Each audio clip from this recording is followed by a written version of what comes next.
So, good morning, everybody. Welcome to this momentous occasion. My name is Joe Teresi, and I'm here today representing the Millbrae Historical Society on this very happy day where we're excited to unveil some new interpretive panels that will expand the interpretation of this historic site here in Millbrae to not only acknowledge the Portola expedition and their exploration of the area, but also to honor and celebrate the Ohlone peoples who lived here before. So before I start, I want to go ahead and just read a land acknowledgement statement that was recently adopted by the San Mateo County Board of Supervisors, acknowledging the origins of the land. So the statement reads, "We honor and affirm the rights of the Ohlone people and other indigenous peoples who call the unceded territories of the San Francisco Bay Area their traditional homeland." So, thank you for that. I do just want to introduce a few folks before we get started. Again, I'm Joe Teresi with the Millbrae Historical Society, and we're honored today to have some officials here. I'd like to start by introducing our County Supervisor Dave Pine, who's here today. Also, our newly elected Mayor of the City of Millbrae, Ann Schneider, and new City Council member Angelina Cahalan in the back there. So thank you all for coming out today. I'd also like to acknowledge City Manager Tom Williams from the City of Millbrae. All right. If you use your camera and take a picture of that QR code, you will get the little agenda for today, as well as some photos of the site and of the new interpretive panels to take home with yourself as a souvenir.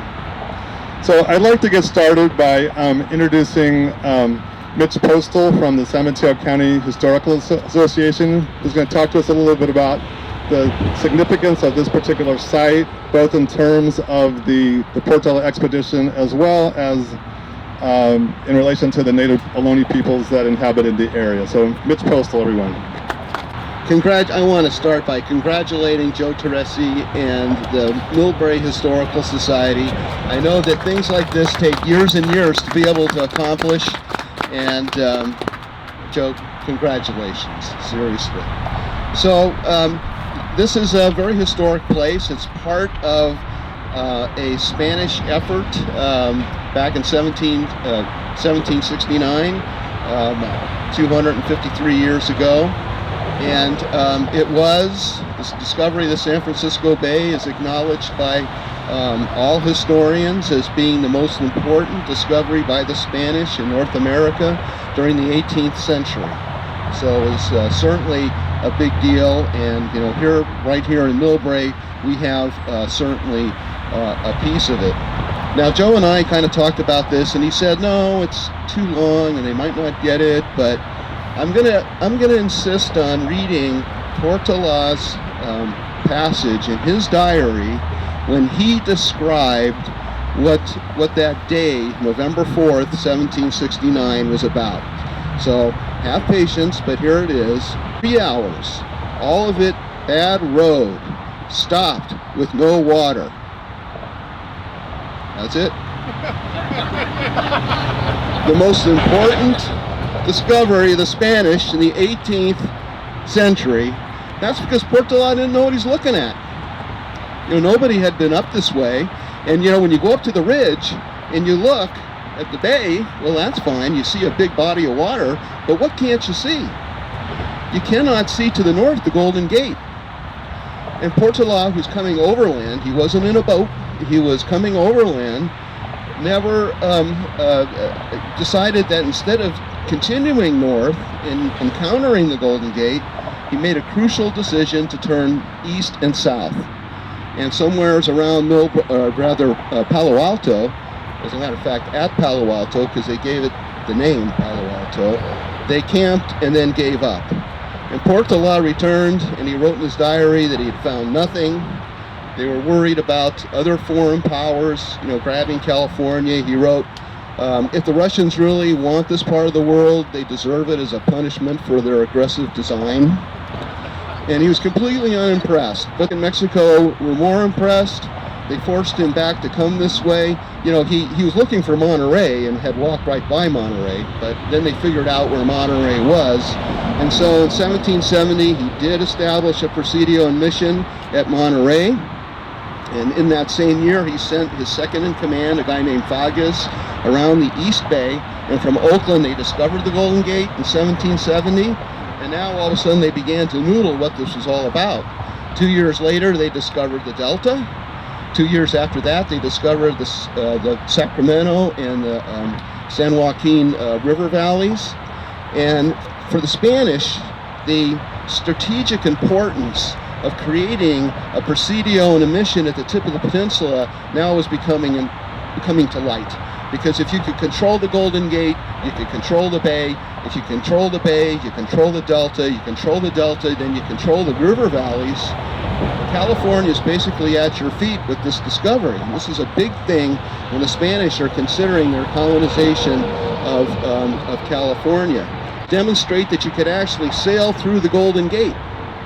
And that was accomplished in 1775 when the San Carlos, one of their good ships, sailed through the Golden Gate, and now they really knew that this was the place to set up an establishment. And 1 year after that, in 1776, the Spanish established the mission and the Presidio at the tip of the peninsula, and Spanish colonization now was in full swing. Now, for the Spanish, of course, this is all progress and improvement and protection, but of course then there's the other story, the story of the indigenous people. You know, when Portola got to the top of Sweeney Ridge, and they looked out, all of the diarists reported in their findings that they were looking at so many smokes, as they called them. Well, the smokes were campfires. And there was a lot of people that were down here on the peninsula. They encountered a lot of people on the coast. Every creek had a little village, but the people, they were far more numerous on this side of the hill, sort of like today. And they, you know, they recognized that this was a place with a population. We estimate there was about 2,000 people who lived in what we call San Mateo County today. Altogether, there were about 300,000 California Indians on contact. And so when we say contact, we mean the people that were living here before the Spanish came. So 300,000, you know, that might not sound like a lot, right? But this represented the largest population of indigenous people in North America, north of Mexico. But we do miss a people who cared very much for their environment, cared very much for one another, were deeply spiritual. Their life ways ought to be studied and valued. And in today's life, we have a lot to learn from the people of the past, that's for sure. So this project is really just the beginning and part of a larger effort that the San Mateo County Parks Department is endeavoring on. You see on the front of the podium here, you see the name Ohlone-Portola Heritage Trail. And that is a project that the county is working on to, again, to improve the interpretation of the entire experience of both the explorers and the native Ohlone. So I'm going to call up Sam Herzberg from the San Mateo County Parks Department. Out of an idea from Paul Reimer, who was a former engineer from Bechtel, served on the Peninsula Open Space Trust Board, and read the diaries of the Portola expedition and was very curious to map out where the Portola expedition occurred. So when I started this project, one of the things we wanted to know was about the native perspective, and we had a dialogue with the Amamutsan, and they're really kind of like the Pescadero south to Salinas tribe. And they said, you really need to talk to the Muwekma Ohlone. So we talked to the Muwekma Ohlone, and they said, you know, we're really kind of the South Bay and the East Bay. You really need to talk to Jonathan Cordero from the Ramaytush Ohlone. So just to give you a perspective of how wiped out, you know, the population was, there was one woman who was a descendant of the Ramaytush Ohlone, an Ohlone dwelling, being like a teepee or something like that. They had a dance hall that could hold 200 people, made of wood, and they nursed and fed the expedition to health. And the Ohlone lived in watersheds, so each tribe would live in a watershed. And they would go up and down the watershed due to sanitation, food, weather, seasons of the year. But that would be where they lived, in that watershed. And what connected them were what the Spanish called roads, which were connectors from watershed to watershed, which is how the tribes interacted with each other. And those roads became Highway 1, they became 280, they became the Crystal Springs Trail, they became public roads. And so we tried to map out, where this was. This is a 90-mile long trail of this expedition from the southern San Mateo County border, 50 miles north, completing the coastal trail. They wanted to see where there was water. Maybe their boat was over there, and the Ramaytush Ohlone led them up to the Sweeney Ridge site. That's where they first saw the smokes that Mitch Postal and the San Francisco Bay, and they came down this way, and we're literally where the expedition came through. And all these markers were placed where a Portola expedition campsite was located, which was right next to where there was an Indian village. We don't tell you exactly where the Indian village is because that's confidential information, but that's what this plaque is recognizing, the Portola expedition. We're currently in the process of changing the background and narrative for all of these plaques with the State's Historic Preservation Office so that we recognize the Ohlone-Portola Heritage Trail story, which is a two-part story. There were 10 people here for 10,000 years before the Portola expedition showed up. So the background for why, I talked about the regional trail, percent of this trail is going to be on public land. And just to give you a sense of, there's 45 miles that are existing, and we're currently in the process of signing those, so you're going to see this logo along this trail and many other sections within the next year. And there's also a whole lot of sections that are being acquired, designed, planned, and constructed at this time. 45 miles. So for example, the Sneath Lane section, where it comes from the Sweeney Ridge site down to Sneath Lane, from Sneath Lane to San Bruno Avenue, the SFPUC is going to construct a section of regional trail. That'll be our first Beta C trail in San Mateo County. I just gave a presentation to the Pescadero Municipal Advisory Council about efforts in the South Coast, which are very exciting.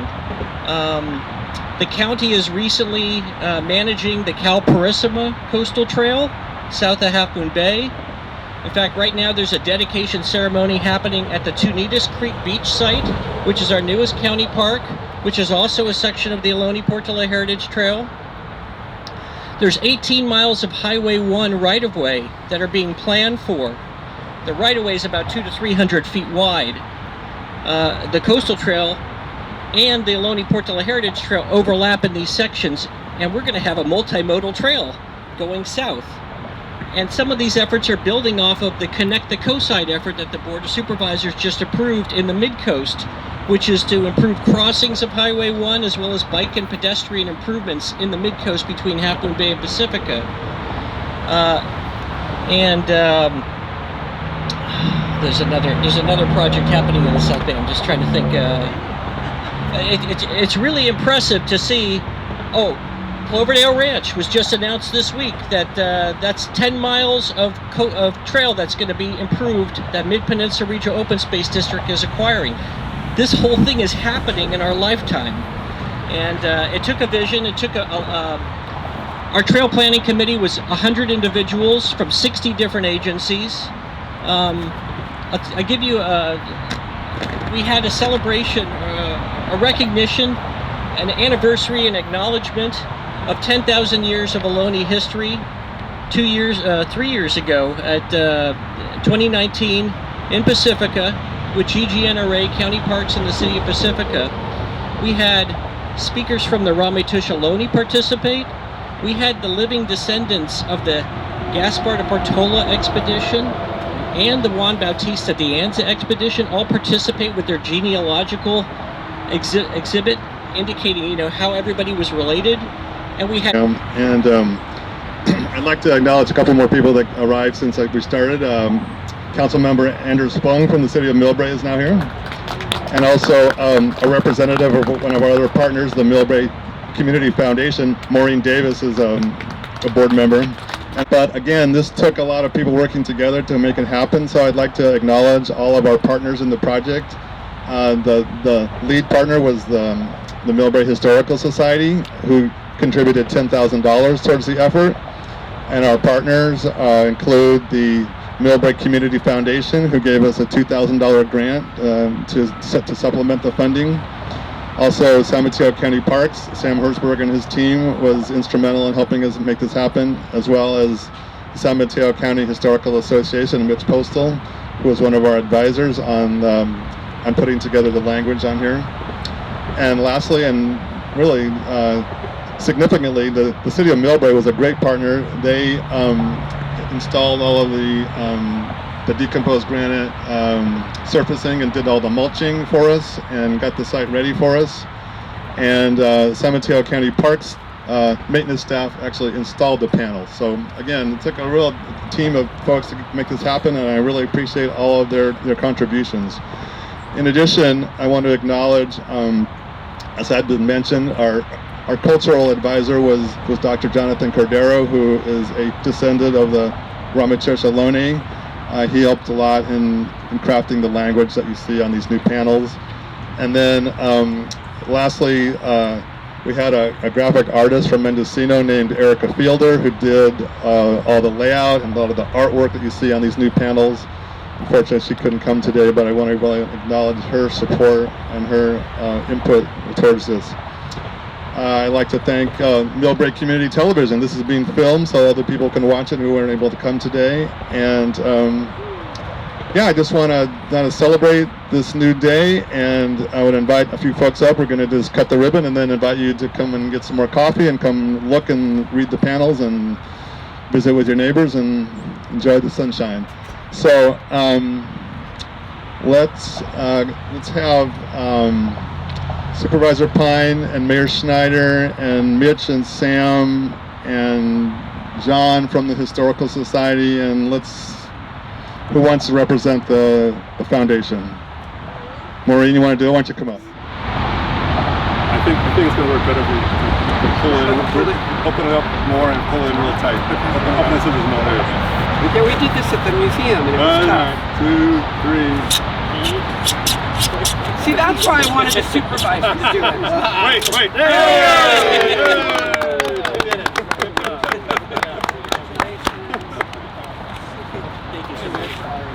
Fantastic. All right, everyone. Maureen,